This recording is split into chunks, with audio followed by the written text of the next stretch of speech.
Hey, welcome to GallantFew's Leader Chat Hour during COVID-19. We're going to have to figure out a better way to start that off, right? Hey, multiple episodes of me and Nick on the Leather Talk. We didn't ever figure out a good intro to that. So I mean, an intro is what it is, right? Yeah, and so today we've got Boone Cutler with us, and in about 10 or 15 minutes, we should have Annette Hill joining us. So kind of putting the band back together here for a couple minutes. That's it. So Boone, last time we got to see each other was Vet Expo. Right. A lot has changed since Vet Expo. No kidding. I guess the best place to start is how you doing? Give us kind of your rundown. Everything's fine here. You know, I got most of my family kind of tucked away here at the house, and we're just kind of taking it we're just trying to take it easy, you know, not putting a lot of stress on ourselves because this thing may go a while. The president said yesterday, they came out and said, no, maybe not mid-April, maybe June, 1st of June. So we're like, my kids are like, 1st of June. Oh my God. So, you know, we're just kind of trying to just keep it going. And I'm trying to make sure that I do everything I should be doing, but we're stocked up on food. We're stocked up on water. I mean, I can fish, I can do whatever around my house. So it's pretty easy, man. So just to give me so I feel like I've been in this like lockdown scenario for about 3 weeks. Like I made the call 3 weeks ago to like really limit all just recreational travel outside of my yard and my little pool park that we have down the street. Like, what would you say has been the time that you've been kind of sequestered, you know, quarantined? There, that's the word we're using. Oh, everybody in my house, we haven't left the house in 11 days. Okay. Yeah, we've truly been locked down for 11 days. And like I said, it hasn't been bad, you know, just trying to get some stuff done. I've been doing some writing, and my kids have been doing their things. They're trying to figure out how to transition to get their schooling done during this time. And my wife's been great. You know, we're kind of running the place like a very impromptu base. It's kind of like a barracks, kind of like a fob, kind of like a house, kind of like a home all at the same time. Were you already stocked up ahead of time, or did you run out, stock up a bunch of stuff and you're good for a while, or? Oh no, we stay stocked up. We usually have about 3 months of food, you know, sitting around. So we just had to basically get some flour, get some sugar, get a little bit more water. But for the most part, we were dialed in. Hi there. Awesome. Annette, hey. Welcome. Striker. Awesome.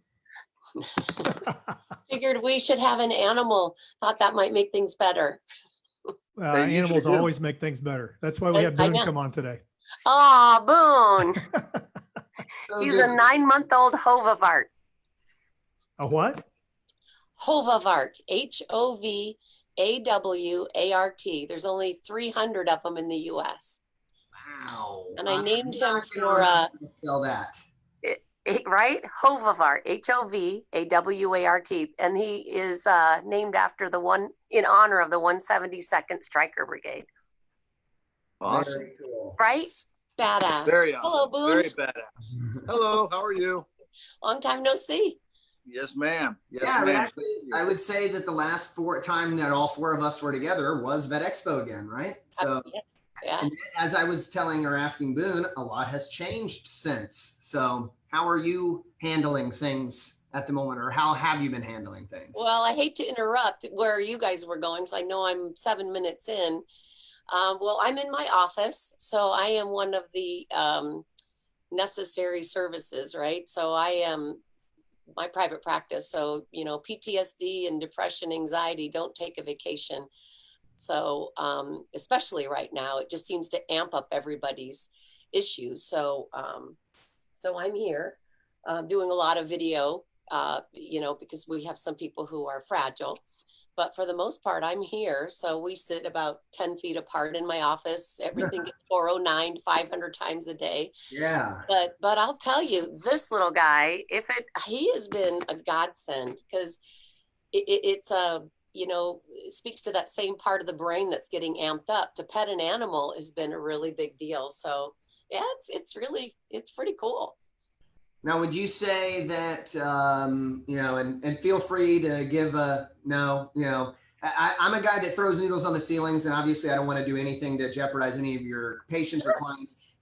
Have you seen a spike in people connecting with you, looking for answers, advice, atypical to what your normal routine? We spend probably 10 to 15 minutes talking about what has been the impact on you, your kids, your job, just so that I can make sure that I'm fishing around to make sure. But for the most part, the things that people have come in for are the things we continue to talk about. Okay. It hasn't been, and helping people be clever. Which Right. I did listen.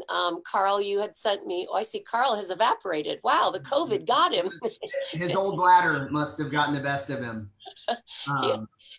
That's it. Yeah, no. So Boone, I want to talk to you. I want to ask you, because I feel that you're really connected to a lot of people, especially through the Spartan Pledge. And I feel now more than ever, you too serve immense purposes in reassurance, because like you said, Annette, a lot of the things people are kind of dealing with right now are just amplified versions of what they're already really going through already. And it's just this scenario has really put a hampering or a weight on us. And Boone, what are you seeing in regards to the people that normally connect with you, or just their frequency of touch? Do you feel a difference there of people kind of reaching out to you? Do you feel a difference in yourself wanting to connect with people? I've got a little bit of cabin fever, but social media is really great for that, because you can reach out and talk to a group of people whenever you want. There's always a group of people there. So I think social media is a way to kind of break a lot of that cabin fever. As far as people contacting me and the distress things and all that other stuff, I think warfighters are kind of really good at this thing. We're good at being isolated. Who doesn't know what it's like to sit around waiting the harness to get on a bird? We just, in the military, you do a lot of sitting around. You really do wait for the, hurry up and wait type of thing. So we're conditioned for this, we're conditioned to like, okay, we're going to sit here. All right, we're going to sit here. But it's not like you're gonna compare it to setting up a patrol base or something. We got the internet, we got our families, we got an ice box, refrigerator. You got everything that you basically want. Nobody's going so much without. But where the stress comes in is a lot of guys are trying to figure out, how am I going to get paid? How am I going to get that next check? And that's the thing where the stress comes in. It's not so much the conditions of having to set it out and wait. It's like, okay, wait a minute, what's happening with my job? How am I going to get money to buy the groceries I had? I put out a video because people were asking me to last week, and basically said, a lot of us have been military retired. We have an income, we have that coming in, but a lot of great folks out there, they don't have that, and they don't have a way to set up, they live in apartments, they don't live in houses, so they really don't have a way to stockpile food like you do if you live in a house. And I would imagine, if I was in that situation, I'd definitely be freaking out. But we're talking to each other, working it out. It looks like the stimulus package is going to go out. People are going to get their money, they're going to get their checks, and then it's just a matter of enduring. I don't think it's necessarily all that easy to endure when you're worried about those things, and you've got a family, and you're looking at your kids going, I got to figure out how I'm going to feed you in 3 weeks. It's that kind of stuff. That's pretty stressful, especially in our community, because then guys, things just kind of start snowballing from there. But kind of as like what Annette's dealing with, our problems, our issues are amplified because of this stress. Sorry to cut you off, Boone. Go ahead. No. You're absolutely right. Everything is amplified because that sense of unknown, what's going to happen next. I don't think any of our guys are worried about, the conspiracy theory, bad. I guess there are some people, when people ask me, Boone, how bad do you think it's going to get? And I say, it's not time to lock and load. It's just time to put on your seatbelt. I had to run, take a break, and go get my. Puppy. Yeah, Bruce. No, it's funny, Annette. You talk about like dogs being diffusers. So I went to the 2017 Best Ranger. I took my dog Roxy with me, and I made her an emotional support animal so she could fly with me. And she was very well behaved, totally off leash. She was small enough that she could fit into the feet compartment of planes. Well, that was the year in April when Atlanta was having all the tornadoes. And so like midway through my trip back home, I fly, we get stuck in Atlanta and people are just losing their minds. And my dog had a "I'm friendly, please pet me" vest on. Oh, And people would like see the dog and see the gray vest and be like, "Oh, it's a service animal." Then they'd read it and I could see them mouthing it too, like, "I'm okay to pet," like, "Oh," and they'd be like, "Can I pet your dog?" Like very sternly, like, "I need to pet this animal right now," and like they would get down, and even that 10 to 15 seconds of talking and petting with this dog, they'd get up and I could see a visual difference in them. yeah. And then like we had to play tricks at the gate. Like people are boarding and then they like stop the boarding process and like people are pulling their torches and pitchforks back out. And I'm like, "Got to do something, Roxy." Boom, like do a little trick right in front of everybody. It's like, "Yay, diffusement of the situation." Yeah. Well, and it's funny because it goes to kind of like what Boone was saying. The part, me and all things brain, I can't, when Carl extended the invitation, I listened to some of the ones that you guys have already done. And so I have lots of thoughts, but when people are calling Boone saying, "Is it going to be okay? Tell me it's going to be okay." Like, anchor me. And it's that middle part of the brain, that limbic system. It's the anxiety part. And an animal, it's unconditional. It's not jacked up. Well, at least service animals, he doesn't absorb your emotion. He grounds it, right? That's what most animals do.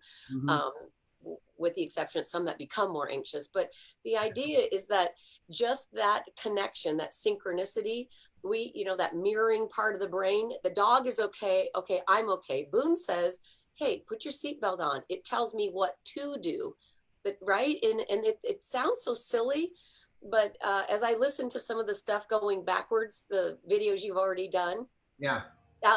That's where I think that you guys are really on to something. Because of what Boone just got finished saying, which is, you guys, you've already done maximum or minimum moments of this in your career. I mean, Boot and all of that is, you live out of a box this big. You're only given the minimal amount of stuff you're allowed to have, and it's going to suck for a long time, but you embrace it because it's going to build a strength in you. And I think that if we can look at this time, like, again, to go back to what Boone was saying, if you're really, really, really struggling hand to mouth, and when this time releases, that's going to be a big part of how you'll figure out, okay, there's something I need to shore up, being more clever with my job, getting extra education, whatever that's going to be. Like, I got to figure this out because that exposed a weak spot. Right. And I think that's big. Yeah. And I mean, and you just explained it, and then kind of just tying it into what we try to coach and teach you. In what you said, summed up in one question to yourself: what do I need to do to make sure that I don't do or end up where I did when this thing kicked? Like, I've got hindsight of what happened. How do I make sure that I get as close or far away from that as possible? Right. And that's not what all your AIT, that's what all your training is. They set up a fake scenario where they stress the snot out of you. I want to swear, where they stress the shit out of you. Yay.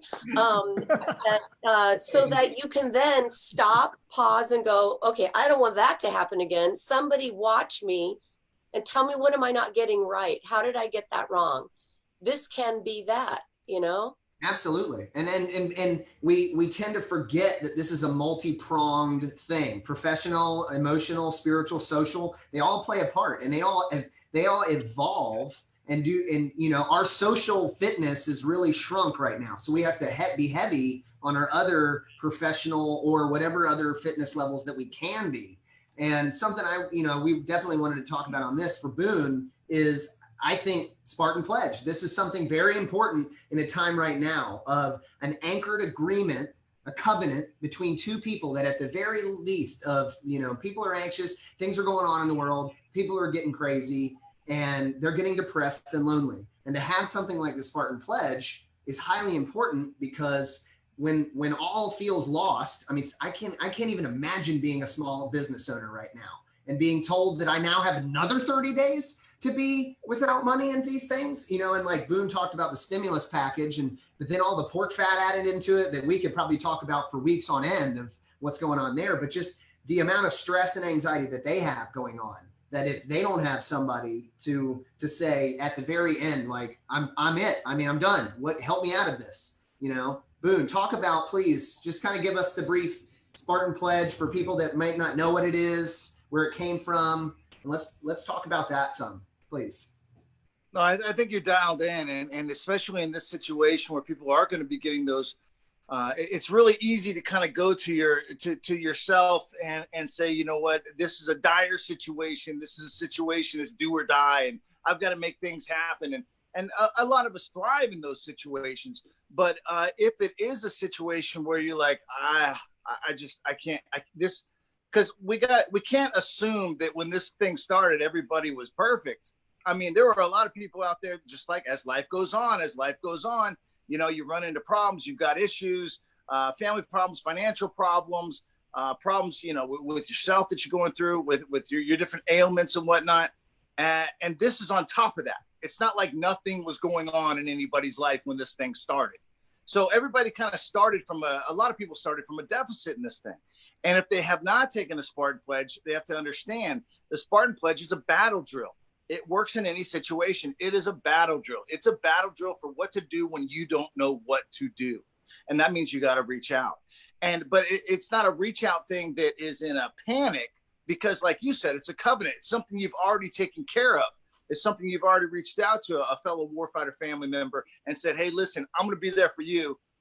You're going to be there for me. We understand that. We agree with that. So now it's time to actually activate that and actually do that. So if you are in a situation, I'm talking to everybody out there, if you are in a situation where you don't know what to do, you got to activate the battle drill. It's the battle drill to do it's what to do when you don't know what to do, which means you got to reach out and you got to continue to coalesce. Again, that's what I think is beautiful about social media right now. You got time on your hands. You're sitting there. Get on there, talk to other people, make sure your vision isn't like this and like this. You know, I always say when we get in bad situations, our vision goes to about this wide and we can only see this far in front of our face. When we get other people involved, our vision starts to go like this and we start to be able to see a little bit further beyond the problem that we're having right now. I really, really suggest that people don't get up in the politics of the things right now.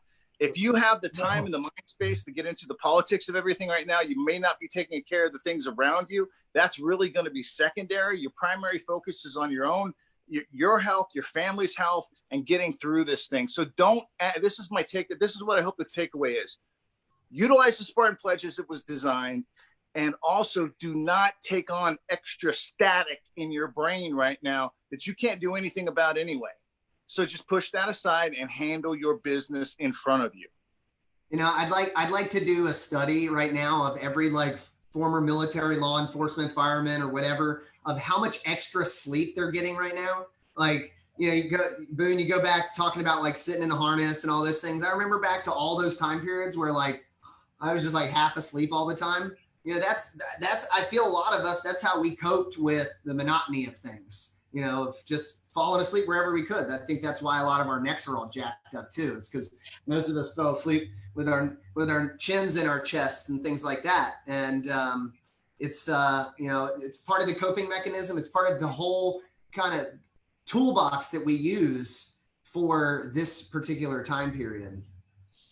I think focus on what you can do. What else has not gotten my attention? You know, with the speed at which everything goes now. I am one of those people. I have zero social media. Like, this is a big step for me to be on Facebook Live. You know, I don't do any of it because I have trouble keeping up with my emails, right? But while we do have this downtime, you know, if all of my social world is heavy into this, well, what about my neighbors? What about this extra stuff? What about the pet? You know, what about some dog training? What about looking at some YouTubes? What can I do? Focus on what you can do and not awfulizing too far out into the future. Focus on where your foot is going now and clean it up. I mean, this is a perfect time. And there's so much in flux. We don't really know what the meaning of certain things are. But when the more momentum that gets, the faster that it goes and the more jacked up you're going to get and the harder it's going to be. Focus on where you are. What you can do, you know. Have you seen the little piece on Bon Jovi that just came out? So a couple of days ago, his wife took a picture, and they own a little restaurant or something someplace. He's in the back washing the dishes at the restaurant, and his wife takes a picture, and then she shows it to him. She said, "How should I caption this?" And he said, "Well, if you can't do what you can, then what was it? If you can't do what you do, then do what you can." There it is. And so that was the interview that I saw of him today was all about, hey, I can do this now. I can't do what I normally do, but now I can find do something this. else to do. There you go. So do what you can. Yeah. Yeah. What in your house needs attending, whether that's spiritual, physical, monetary, in your physical home, with your loved ones, I mean, it sounds kind of cliche because you're hearing that, call people you haven't called in a while, but there are a lot of things that you could do. And what about calling this person that you haven't called in a long while? I Yeah. think that it causes us to go deep inside and kind of look at what we're made of. And, for some people, I imagine somewhat triggering, because I don't like being alone inside of my head, guys that are dealing with PTSD and all that. It's a scary place in here. But attending to it. And, there are a lot of people in this line of work that are doing video conferencing. So you don't even have to leave your house. You can become even part of something like this. Are you having people comment while we're online right now? Yeah, I had a comment from Sarah who said, please put a plug in for cats because we're showing dogs all over the place. And they said, don't forget about service kitties. And Yes. I saw a funny thing the other day where the dog was just delighted because his humans are home all the time. And then it showed the cat, and the cat is absolutely pissed off because the humans are home all the time. Right. Did you guys see? You can look it up. I don't know if it was an Arizona story, but a little dachshund was so excited that everyone was home all the time. He was wagging and wagging and wagging his tail. Then suddenly he begins to whimper and he's very still. Took him to the doctor and he sprained his tail from wagging so much. Oh, that's hilarious. Speaking of questions, we did have somebody, one of our panelists, Lucy, asked, what advice or technique can I use to convince my 23-year-old daughter that things will be all right? I think that's a great question. I mean, trying not only just daughters, but friends as well. Sure. I think have people articulate what it is that they're imagining is going to go wrong. Again, instead of it being just this giant question with nothing but question marks, what is it that you're worried that won't go right? And again, like Boone said, the main one is monetary, right? I am of the belief that because everything was, in good sound state when things, suppress, that it'll bounce back. But that's a legitimate thing. Then take that and then deal with that one piece. What else are you worried about? What else are you worried about? Let's talk about the specifics rather than it being helter-skelter worry. Yeah, no, I agree completely. Because when you try to just imagine it all at once, it's so overwhelming. Right. And it's so fast moving that things blur into one another when it's really like breaking it down. Okay, monetary. What if I lost my job for 30 to 60 days? Like, what's going to happen from that? And what has the government done or not done to make sure that that's not happening? What can I do to make sure that I do whatever I can possibly do to make sure that that doesn't happen and stuff like that. I think that helping a young person to prepare, you may get into an auto accident or break your leg and you may be out of work at another juncture of your life. Let's use this as a time to figure out what needs to be, static in your life as a preparatory kind of a thing. What is it? You're supposed to have 3 months rent or your mortgage. You should have, these kinds of monetary things before anything is considered spending, discretionary income, just those are the teaching moments, And those are the things that when that stimulus check does come, when the government, whatever happens, if you don't absolutely have to spend it to pay for rent right then and there, into a savings account. Yep. Because like you said, building up that nest egg so that you can cope with an emergency in the future is incredibly important. And I talked to a veteran just this morning that's stressed out about the fact that his business may fail and he doesn't know exactly what's going to happen money wise, and that's sending his worry levels through the roof. And I said, what's the worst thing that can happen? You go bankrupt, right? So okay, so people go bankrupt, businesses go bankrupt, they bounce back from it. You know, you put a plan in place and you do the things that you need to do. Just, but it's having that unknown and, oh, I'll go bankrupt and then I won't have a job and then I won't have money. And it magnifies on top of itself. So I like what you said, identify what that is.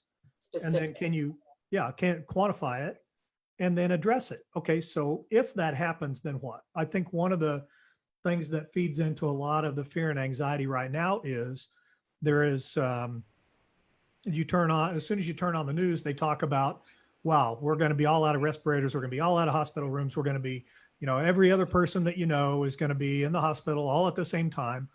That's probably not reality, right? But when you overfeed on media, then that's where you get people that just absolutely are scared to death. And so what do? Well, you focus on the things you can control. He and his family been locked in for 11 days. They're not catching anything, right? So when that runs its course, they're all going to be good. They're going to be healthy. My wife and I, same thing. She's got word from her company. They're working through the end of April. That's the plan now, is they're just going to be working at home through the end of April. So we've had to adjust to a new normal, but that's what you do. It is. Yeah. You made a good point, Carl, about people being over mediafied. You can, you know, let's think about this logically, people that are listening and watching right now. You can also be, when you watch something, when you read something, you're hypnotizing yourself every time you do it. The more you do it, you're hypnotizing yourself. That's what you're doing. That's why they put messages out repeatedly over and over again the same way, so you can actually hypnotize yourself. So when you're watching when you're in certain groups, Facebook groups, if they're true, and I'm not against this at all. I look at a lot of stuff myself. If they're to the stratosphere on conspiracy theories, and it just keeps going and going, keep in mind, your brain is a vessel that holds information. Make sure you're putting the right information into your brain, because right now, no, you really can't do anything if this is a bio warfare and it's a secret thing that's going to keep, you know, I mean, I've heard them all. We really can't do anything about that right now because we don't have enough information where you're going to go, you can't do anything about it. You can think about it, you can have a plan, and you just kind of put that plan on the back burner. That's fine. But don't obsess about it. If you're obsessing about it, you're burning energy, you're burning calories you don't need to be burning. You know, you just got to take it smooth. I always say, always be cool, ABCs, always be cool, and take it that way. If you're generating the energy that's causing you problems, well, then your family's not doing good, because you're supposed to be leading your family, and you're not helping yourself because you're supposed to be leading yourself. So just like we can get overstimulated on media, we can get overstimulated on social media too. So, you know, just keep it all in perspective. Right now, we've got some days we got to do. That's it. I mean, I've had extra duty. I've been restricted to posts. I know what that's like. I can roll with that. You know, I've sat in the harness. You know, we've all done things that hurry up and wait. We've just done it. And you got to occupy your mind while you're doing it. Make sure when you're occupying your mind, you're putting something good into this vessel that can actually produce something later. Don't put stuff in here that can't produce anything later. Yeah. I got a comment on here from Sarah that said, hey, if you can, get a part-time job right now. She went and got a part-time job at the grocery store. Yeah. And, you know, there is a new, somewhat of a sub-industry that's come up now, because you can go online and you can place your order at the grocery store, and then you drive up and stick your hand out the window and grab your groceries and then drive away, right? Somebody in the back is packing all that stuff up, preparing it, you know, making sure that all that comes together. So there are opportunities out there. If you absolutely are terrified about work, there are ways that you can work. Now, given that fact that you're going to be going out in public now, you have to take other precautions, right? So when you come in the house, you act like, there's a buddy of mine whose daughter has fought cancer for years and years. And so she has a suppressed immune system all the time. So whenever he comes into his house, the first thing he does is he takes his shoes off, and then he goes and he washes up really good. And then he takes all his clothes off and he throws them in the washing machine before, you know, putting something else on and going out where the rest of the family is. So you go through this process to make sure that your family is protected, but it doesn't mean that you have to stay huddled inside your house and never, ever go out. No. Yeah. And you're drawing on things that you know, pretend, and something funny popped into my mind. Pretend like every time you come into your home, you are saturated in mud. You would never track that through your house. So Absolutely. strip down, wash down, get rid of it, and then you put it back on as you're in your garage. But all of us, I think the vast majority of people have probably some season in their life that they can draw upon. You guys, with what you've done military wise, you've got lots to draw on. But if you've ever had a kid, you've the last trimester, the first couple 3 months of a child's birth, man, you are locked down. There's nothing for you to do. You're singularly focused. Your friends are, or you've had an illness, a broken leg, where you had periods of time like, well, how did I get through that? Or I was with very limited resources or mobility. I found other things to do, but it was the meaning that you made. It was how you were looking at it. And I think you guys are right. Your media, they make a living off of making something sensational. Well, that doesn't change. No, but and they I still think have to some go. of it They is still have a with good show they have to intention. It's fill. informative. What's that? They have a show they have to fill, so they're going to keep on talking. You bet. And it's got to be sensational. And again, to be sure, some of it is informative. But is that really going to be, other than like what one of you guys said, you do your little bit of an every couple hour check-in to make sure it's something else you need to know, but then move on with your life, and what else needs attending to? What can I do? Stay focused and draw on things that you know from your history. Yeah, I like what you're saying about drawing from your history, especially, and if you don't have that history, that's also okay too. And I like coming back to, I love that this conversation is really dancing around functional emotional fitness. I think our conversations have all really talked about some form or basis of this, Carl. And me and Carl on Thursday are going to talk more about GallantFew's functional emotional fitness program. But we have, going back to what Boone was talking about, we have the best computer imaginable right here. And it can be really great or really bad. And we have the opportunity, if we have to do it by ourselves, then we do it by ourselves. But I believe that it is dangerous treading on what could happen, being alone and letting your mind move into what could really happen if this thing blew up, I didn't have any job. Like, that's a very depressive place to go if you're doing it alone. But if you're doing it with somebody that you trust, of saying like, what would really happen? And talking to Lucy about her daughter, like of you guys actually talking about it. Hey, what would actually happen? Close your eyes. Think about how bad it would be. And then, and it's like, oh my gosh, that's really bad. But hey, I'm here. That's just your mind. And then now let's think about how we move past that. Close your eyes again. Let's use this mind to bring up how we did it in the past, picking from that past memories. If we don't have them, then using what does this look like? And I don't think there is a person, alive that doesn't have the imagination to see into the future. If they don't, it's very, very rare. But to be able to use our brains with, hopefully with somebody else, whether it's on the phone, whether it's over the video, but just to go through, ride that wave. Because like coming back to the original conversation with you, Annette, I feel like that's what you're doing. This massive swell from your clients has come, and you're just kind of riding a bigger wave with them over the things you've already really kind of taught them in your relationship. I learned something long time ago. Are you guys certified scuba divers? Do you scuba dive? Yeah. Yeah. Okay. Well, I guess so. Y'all have to be. Okay. So one of the principles they taught us when we were going through certification was, you want to reserve as much air in your tank as you can. And the way that you do that is you don't expend, you breathe slowly and efficiently. But watch the fish. That underneath, when you're, reef diving or wreck diving, the wave still goes up underneath the ocean deep down, just as it does above. And the fish, when the wave is pushing against them, you don't see them trying to fight to their destination. They stay steady and they just stay where they are, so that when the wave comes behind, they have thought about where they want to go, and you should too, so that when things gear back up, you're very efficient on where you want to go and you're not wasting time.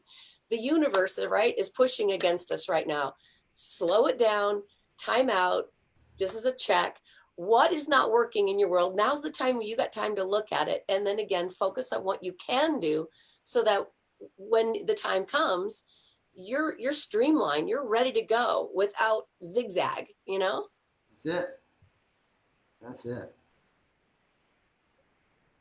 Well, I think you brought up a Okay. really good point. I mean, everybody's we're so astounded by that. Was amazing, but that was Yeah, amazing. I got another one for you. go Boone. No, go for it. No, Boone. I think that you know, I think self-awareness is what we're talking about. You know, be aware of yourself, be aware of your surroundings, maximize what you understand the environment you're in, play by the rules of the environment you're in. Yeah. And the environment we're in right now is we got to sit, we have to endure. That's it. That's all we know. We have to sit and we have to endure.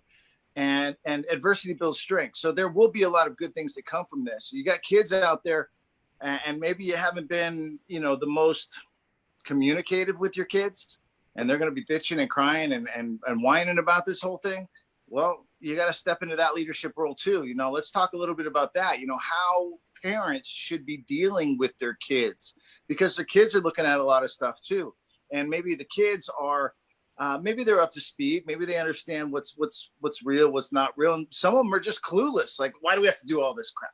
Why do we have, this is a bunch of, I'm not going to get sick. You know, if the flu is worse, they don't understand that we're talking about medical resources and how it affects other people, because they're kids. They think about themselves a lot. So let's talk a little bit about that. How should you be dealing with your children when they're under, you know, when they're having a problem? My kids are doing pretty good, but I'm always checking in with them too. I'm always being that squad leader, checking on, hey, what's going on? You know, how you feeling? Did you eat? Did you do your PT? I mean, these are little things I say. Did you eat? Did you do your PT? Because I want them to keep doing their exercise during the day, because they're cooped up. And so we got a gym in the garage, and, you know, we can make the block and everything else. These are the things I'm doing to keep their minds active, into not just succumbing to the situation, keeping them active. Make sure that they have something to do. If they look like they're getting a little bit down, okay, we're gonna have a little powwow. We're gonna do something that's different. My wife's doing a great job. You know, with one of my kids, they make cookies about every other day. You know, they're doing something. I think we're all going to gain like 12 pounds from this. I know. But you know, and then to go back to your point, Boone, and some of what you guys have talked about, some of the things that I'm assigning to my clients, because a lot of them have kids, and how you talk to them, I want to go back to that in a second, but the actionable things, what can you do? And so this sounds silly, but it's not really. Christmas is coming, birthdays are coming. What do you want to get people for Christmas this year? What, you know, handmade gifts are the favorite of everything. What can we start looking online? Looking online is cheap. You know, what can I start making? What could I go through and make like an old photo album, you know, run photos through your copier and put together some really cool thing with stories on it. You know, getting your kids to do something that is forward looking to something that needs to be done anyway can be just something, you know, it's actionable. Forward. Yeah, It's being intentional, right? Yes. Because if you don't create a plan, then a plan's going to create itself. Yes. One way or the other, there's going to be a plan. Right. But if you create the plan, it's Right. probably going to have more purpose behind it and Right. value that comes from it, rather than a plan that just Right. ends up creating itself. One of my favorite quotes, I use it. If I don't use it once a day, it's probably more than that. But the great philosopher Yogi Berra once said, if you don't know where you're going, you'll probably end up somewhere else. Yeah. And that's, to me, the people, whether they're veterans or not, the people that have the biggest issue with where they're going is they don't know where they're going. And so then when they get wherever they end up, they're not happy that they're there, but they didn't do anything to change the direction of that when they could influence it. And now's a great time to be able to take a look at that. Yeah.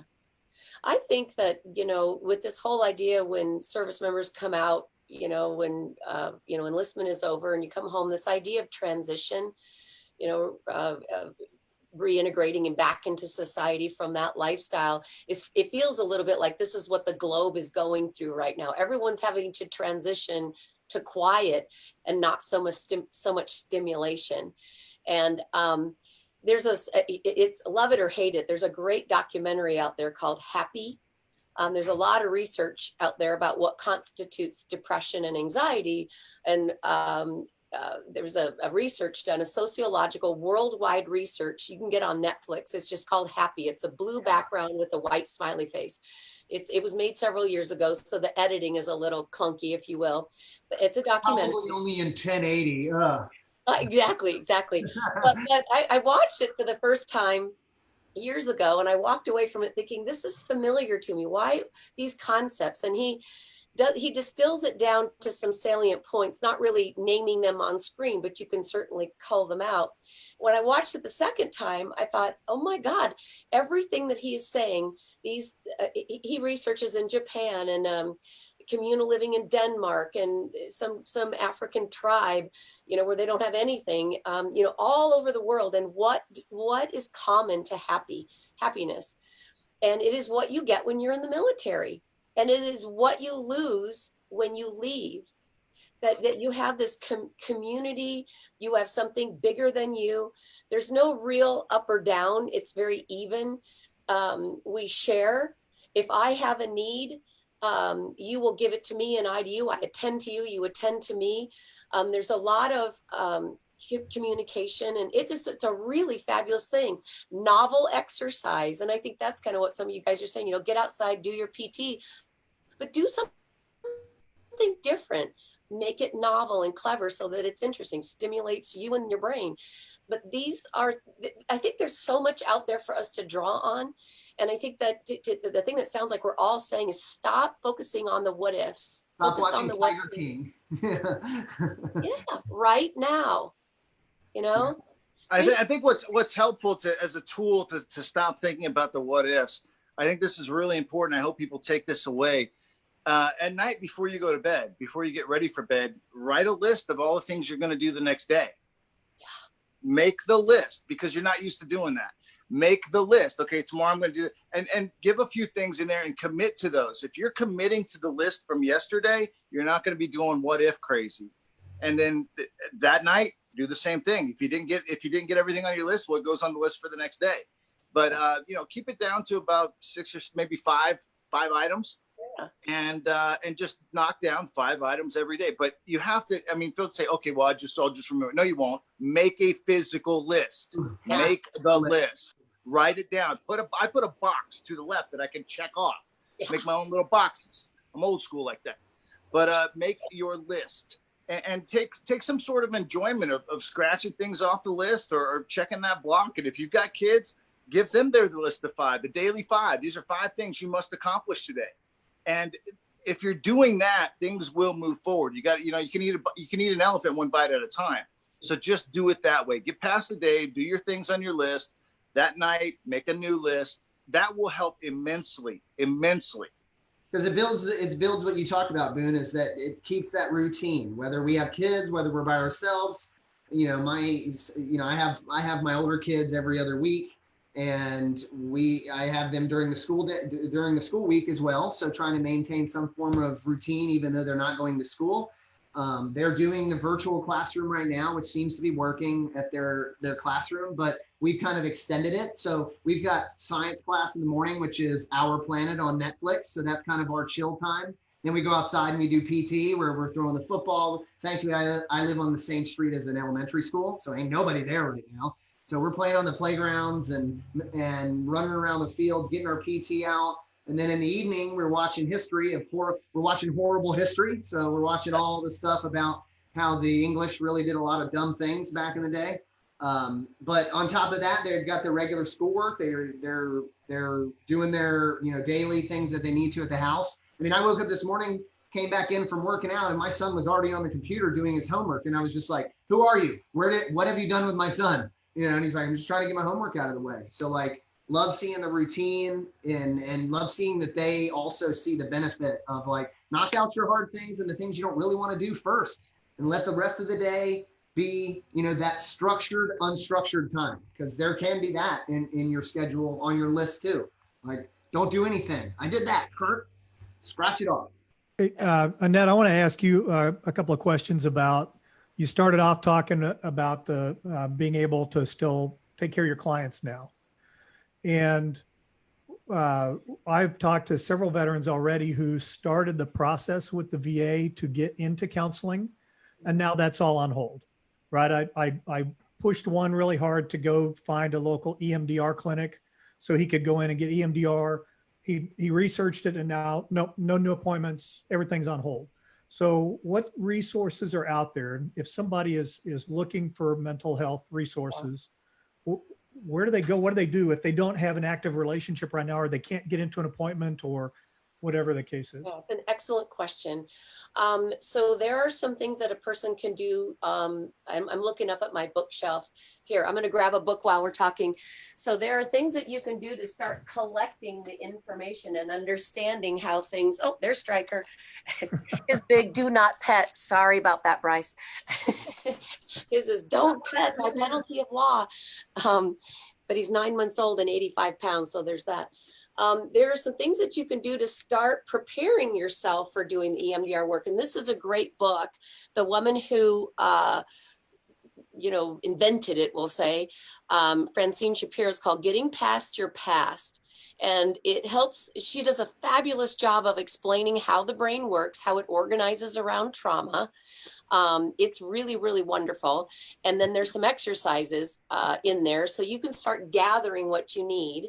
You can start writing a bullet pointed life history, starting from birth, and just start writing a little bit of the big events, positive and negative. You can get online and look at emdr.org or emdria.org, and then do the Find a Therapist. And a lot of people, like I'm licensed in Michigan, Texas, and Arizona. So I've got plenty of clients that if they wanted to work with me, or, other therapists are licensed in multiple states, we can do it this way. I just finished working with an officer in Michigan who had, a child pass away in his arms, and we're working our way through all of that. And we're doing it here. I physically never met him, but there are protocols that are set in place. He is, I'm writing for him what is called a super bill. And most clinicians will do that. You submit it to your insurance and they'll reimburse you a portion directly, so that the therapist is, getting what they need, you're getting what you need. So it turns out to be somewhat like a copay. And that can work really well. And I think that, my hope is that the VA will be allowing some of that. That's a little above my pay grade to know that they will or won't do that. But with the choice card, this seems to satisfy that, you can't get to the appointments that you need. And what we know at 22 plus a day that are dying by their own hand, this is a crisis, and it will likely amplify some of those feelings. So with the choice card, you're allowed to seek services where you can, and that your federal benefit should cover. So that would be an interesting question for somebody out there who's listening to know, is that possible? But I would look at the websites. If you're having coupleship problems, that's being in close proximity is going to sometimes amplify that. Look at Gottman, Gottman, Gottman.com. There's some wonderful things that you can just order online. Tools that you can use as a coupleship that you don't need a therapist, great books. And then certainly there are Gottman certified therapists out there. Oh yeah, 7 disciplines for making a marriage work. What that's a great it. book. Do you know the book? Put it on my nightstand. Yeah. And what do you think? I mean, it's great. I mean, it's like the part for the book. Me and my wife, we need to go back through it again. It's been a while for us. But the part, it's just too easy. If you read it with somebody, it spells it out for you. I mean, even to the point of like asking each other the dumb questions, not really truly learning about each other. Because I mean, that's really what happens to us as we grow. If we have kids, I mean, parents, even the best of them, they go like this. One of you's got to be on target for the kid. One of you's got to be on target for the job or whatever. And, you're both, one or the other, and you gotta spend time asking those dumb, what was your favorite food again? Yes. But you're so scared to, because like, I don't even know where to start. But yeah, well, that's why I like, yeah.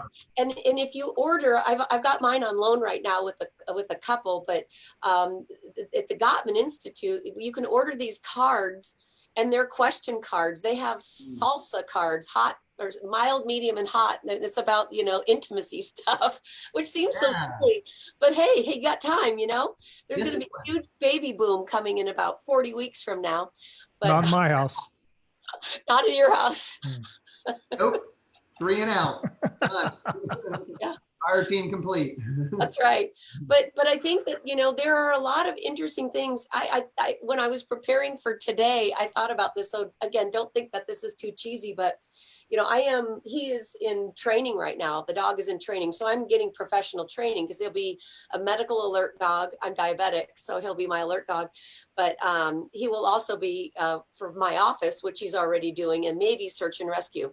What I have found, oh my God. So get on YouTube and look up dog training. A lot of people, cat and dog training for those kitty people out there. There's some amazing dog stuff out there that within half an hour or an hour, the stuff that drives you nutty about your dog, you will correct. Oh my God, there's so much great stuff out there. And it means that you're doing something with your kids, and dog training is all My about. wife did that with me. She looked up some things. She's like, there's some things we need to fix in like 45 minutes. She's been training me. I'm doing a lot better. I suggest the same thing. Suddenly she's got this little pouch on her belt with That's little what she treats in click it. treat. Oh, you're so good. Yeah, exactly. Click treat. It's very similar. It's very, very similar. But Boone, did you stop marking your territory? Oh, no, I haven't stopped marking my territory yet. I still do that. But the barking has come down. The barking has definitely come down. Yeah, but okay, so I use this. This sounds again silly, but the principle in dog training is you click, treat, click, treat. Does that sound familiar? So Yes. with couples, the click treat is actually, hey, Boone, the way that you talk to me about that problem, the words that you used were so much slower and nicer. That's the click. Treat is, and it makes me feel so much closer to you. That's the treat. So we can be catching our kids, our loved ones, with these very same basic principles, the click treat, but I highly recommend getting online and looking at all that kind of stuff. Again, it gives you something proactive to do, and you are making headway. Yeah, I mean, if you're a Stephen Covey fan too, he's got a 7 Habits of Making Marriage Work. 7 Habits of Highly Effective Marriages. That's another book of his that's really great. That goes on the Stephen Covey principles, which, I think if you put the Coveys and the Gottmans together, they would make this like powerful orb of like communication and understanding that I don't think I'd want to like deal with. And I like what you touched on, Annette, specifically, because I read a book called Nonviolent Communication by Marshall Rosenberg.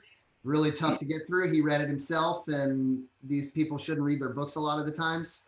But it talks a lot about identifying the feeling, and we as war fighters, that's tough for us to do. And you say, that made me feel such and such. But identifying what it truly meant, how it truly makes you feel, first makes you realize, am I even willing to say that this makes me feel this way? Like, it's silly almost to like, it's like, it's not even worth it to most points. Well, and then here, where I would go is then, and because this happened, it makes me think that I'm not important. I'm not a good husband. I'm being disrespected. Get to what it makes. Okay, because this happened, I feel, and what it makes me think is and answer the question. Now you've got something to work with. Yeah, no, I think the level. I think like the treat part you said, when you do that and you get a good response back, then it makes it easier to do it again next time. That's exactly right. And so catch each other. I mean, we're quite verbal when we do something wrong, when someone we love does something wrong, but we're not real verbal when they do something right. And you should be in the type of dog training we're doing, you want to end on a high note. So you practice the thing until you end on a positive. So like a certain sergeant major we know says, make sure that you know what right looks like and stop. Right. And then move on. But you also want to be very verbal about the right thing. Good job. Good job. And you kind of want to be a little less about the negative one, because animals, spouses, kids, they really want to please you. So show them when they are, by even the smallest little thing, the micro thing. It's amazing the payoff. Catch them off guard. I caught my son off guard yesterday. I joke about it all the time. I'm not a sports guy. I call it all sports ball, but have my son come to me and be like, let's throw the football. I will throw with him until my arm is about to fall off.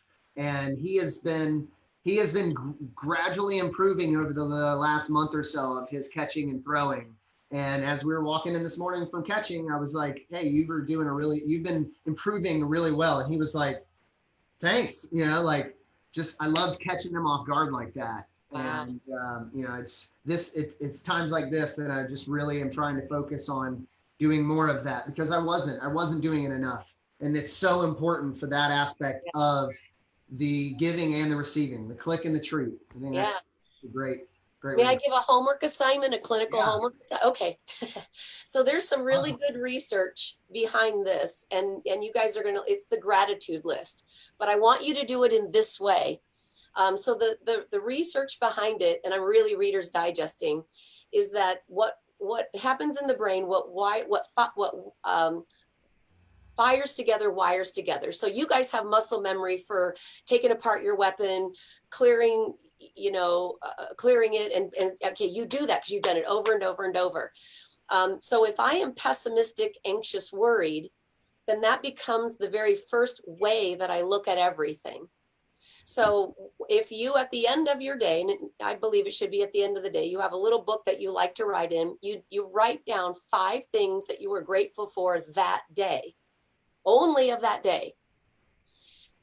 And if you miss one day, you have to do 10 the next. That will only happen once, because that sucks.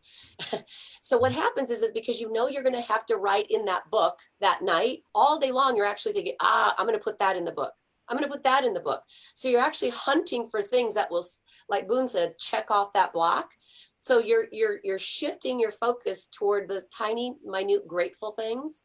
So your son might, for the sake of this, I was really grateful that my dad noticed that my pitching is getting better.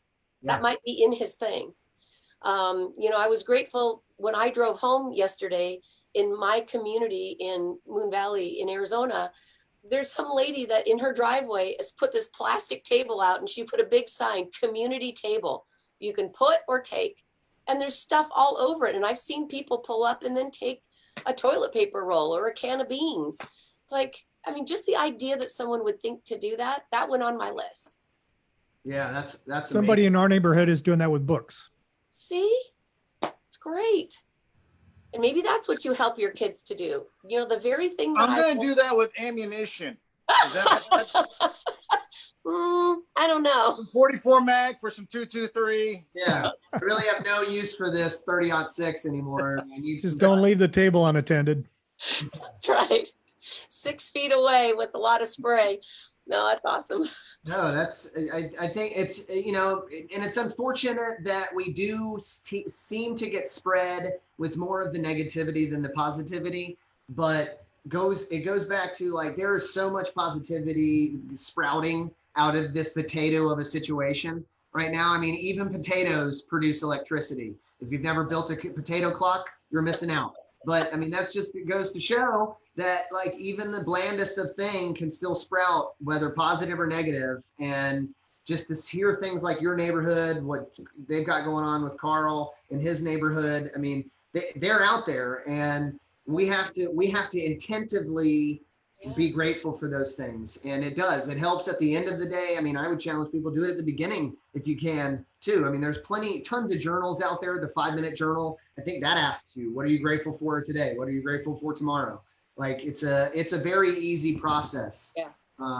And if anybody's out there willing to share what your 5 grateful things are today, go ahead and put them in the comments of this video. I'm hoping to get a ton of them, because then we're going to read those and we're going to be happy. And it's just to create a swell of happiness and gratitude. And that's what I think we all need right now. Well, and you'll be surprised by how minor the little things that you see that you could be grateful for. It's tiny little things, and they're everywhere. And to me, like, I grew up surfing. I started surfing when I was 5. I've always been that guy that's just really dorky in the water. I hoot, I holler when I surf. But one thing I love doing is I love watching somebody else catch a wave too, and just get so amped for them, because I know that they're having just as much fun as I do on that. And, like, we can be grateful for other people's gratitude as well. Well, to go all the way back to what Boone said at the very beginning, the clinical term is called emotional contagion. That, we have that mirroring thing in our brain. So when I watch the news and social media and on and on and on, I'm catching that negative, histrionic, scared, oh my God, it's going to be bad and we don't know what's going to happen, instead of maybe you make this the emotional contagion. Like when I hear that, I can see you laughing at the guy being all excited, and that makes me feel good, right? That's it. That's it. So, And that's well, I why think we're we've doing gone an this. hour, Carl. We want to spread that emotional contagion as far as we can. You're absolutely right. So yeah, we finally got an hour. I think for we've been so long to like get to that point, but man, I feel like we could just keep going. But I think we all have things to do and people to talk with. So I think it's been great. Boone, you got any parting words for us? Biggest parting words, just keep in mind that you're in charge of your mind, and you should remember, we got to build the squad leader up here. When you get that funky funk, your squad leader needs to start directing you, and give your squad leader the permission to do that. Build that internal squad leader that knows better than you do. And when you're not doing something right, they're going to be equal with punishment, and fair and equal with punishment and reward. And you should do the same. You know what right looks like. You've seen it. Now it's just time to do it. So suck it up, make it happen. You got a lot of good information here. If you don't take it and actually use it, that's on you. You've been given the information. Now it's up to you to use it with your self-discipline. And if you don't think that you can be your own squad leader, step back and say, if my old squad leader were standing here in front of me right now, what would that person say? And that might start keying those thoughts. That's exactly right. So, Carl, you got anything? I just did it. That's it. Okay, good. Annette, I'll give you the last parting words. Oh man. Women always want the last word. Yeah. Hey, now then maybe I won't take it. To prove you wrong. There was a famous preacher, author, whose name escapes me because I'm old, and I didn't take my estrogen this morning, so there. And he said, just because you have a thought doesn't mean you need to think it. Meaning, kind of going back to what you guys are all saying, you get to choose what you stay focused on and what you don't. Give your answer questions. When you ask a big question like that, answer the darn thing. And what can I do right now? And stay with that. That sounds like something Billy Graham would say. We'll give it to him. Yeah, no, it isn't him. And dang it, I'll text you when I know who it is, because I want to It'll get pop up in your brain at some point today or 3 days from now. Exactly. All right, guys. Well, Carl, You guys are awesome.